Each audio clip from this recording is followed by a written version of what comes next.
আজকের গল্পটা এমন একজন বালকের, যার জন্ম ভারতের তামিলনাড়ুর এক দরিদ্র পরিবারে হয়েছিল। তার পরিবারের আর্থিক অবস্থা ছিল খুবই খারাপ।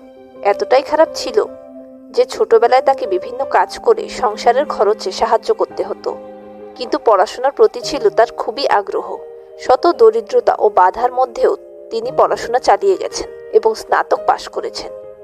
তার মনে নিজেকে প্রমাণ করবার দৃঢ় সংকল্প ছিল, আর এই প্রতিজ্ঞা নিয়েই তিনি ইন্ডিয়ান স্পেস রিসার্চ অর্গানাইজেশনে যোগ দেন।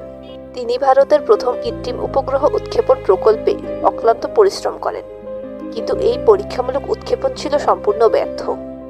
এই সময় তিনি তার ক্যারিয়ারের সবচেয়ে বড় ব্যর্থতার মুখোমুখি হন। তবে তিনি থেমে যাননি। সারা দেশ যখন তাকে ব্যর্থ বলছিল, তখন তিনি আরও বেশি কঠোর পরিশ্রম শুরু করেন এবং দ্বিতীয়বার উপগ্রহ উৎক্ষেপণের সিদ্ধান্ত নেন। অবশেষে এইবার তিনি সফলতা লাভ করেন। ক্ষেপণাস্ত্র ও রকেট উন্নয়নের কাজে অবদান রাখবার জন্য তাকে মিসাইল ম্যান অব ইন্ডিয়াও বলা হয়। হ্যাঁ বন্ধুরা, তিনি আর কেউ নন, ভারতীয় মহাকাশ বিজ্ঞানী ও রাষ্ট্রনায়ক ডক্টর এপিজে আব্দুল কালাম। আমরা আসলে যখন কোনো সফল ব্যক্তিদের দেখি, তখন শুধু তাদের অর্জনটাকেই দেখতে পাই, সেই অর্জনের পিছনে থাকা ব্যর্থতাগুলোকে দেখতে পাই না। কিন্তু একবার ভালোভাবে তাকিয়ে দেখো তো, যারা জীবনে সফল হয়েছে তারা কি একবারই সফলতা পেয়েছে? ভালোভাবে তাকিয়ে দেখলে দেখা যায় যে Jack Ma, Steve jobs, Elon মাস্কের মতো সফল ব্যক্তিত্বদের জীবনেও ছিল বড় বড় ব্যর্থতার গল্প। কিন্তু ব্যর্থতা তাদেরকে থামাতে পারেনি, বরং তারা ব্যর্থতাকেই পাথেয় বানিয়েছেন। সফলতার পথে সবচেয়ে গুরুত্বপূর্ণ এবং অবিচ্ছেদ্য ধাপই হলো ব্যর্থতা। সত্যিকারের সাফল্য কখনো একবারে পাওয়া যায় না। কোনো সফল ব্যক্তি একবারে সফলতা পাননি, তারাও বারবার পড়ে গিয়ে আবারও উঠে দাঁড়িয়েছেন, যার ফল হিসেবে আজ সফলতা পেয়েছেন।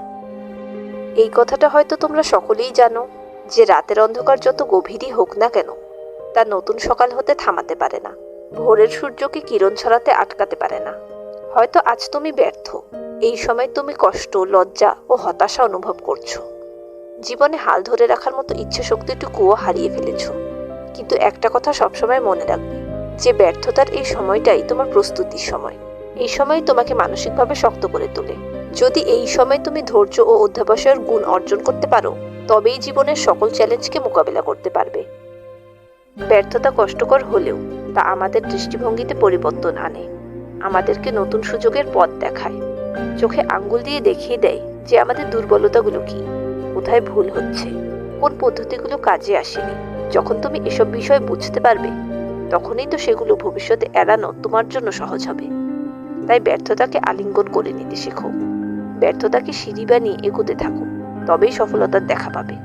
বন্ধুরা, যদি আজকের ভিডিওর মাধ্যমে তুমি এতটুকু মোটিভেটেড হয়ে থাকো, তবে চ্যানেলকে সাবস্ক্রাইব করে পাশে থাকো। Thanks for watching.